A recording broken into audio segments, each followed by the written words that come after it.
नाशिक शहरातील मागच्या महिन्याभरातील वाढत्या गुन्हेगारीच्या घटना बघता नाशिक पोलिसांनी त्याविरुद्ध धडक मोहीम हाती घेतलेली आहे आणि कुठलाही गुन्हेगार असो, छोटा असो व कितीही मोठा असो, तर कोणीच यातून सुटणार नाही याची दक्षता आम्ही घेत आहोत.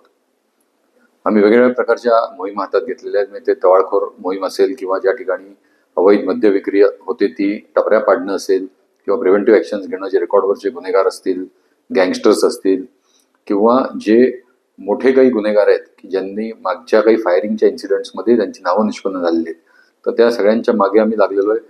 त्यातील अनेक जणांवर आम्ही कारवाई केलेली आहे आणि एक पोलिसांबद्दल विश्वास निर्माण होईल अशा प्रकारचा एक मेसेज आपल्या मार्फतीने, माध्यमांच्या मार्फतीने जनतेकडे जावा ही नाशिक पोलिसांची आपल्याला विनंती आहे. माझे पूर्ण नाशिक मधील नागरिकांना आव्हान आहे की पोलिसांवर विश्वास ठेवा. आपल्याला काही बॅनर लावून, रील्स बनवून असं जर भासवत असेल की मी फार मोठा भाई आहे, मी फार मोठा सरकार आहे, मी फार मोठा बॉस आहे आणि सगळं मीच चालवतो, तर आपण फक्त येऊन एकदा आम्हाला त्याच्याबद्दलची आपली तक्रार सांगा आणि आम्ही त्याच्यावर योग्य कडक कारवाई करू याचं आश्वासन आम्ही तुम्हाला देतो.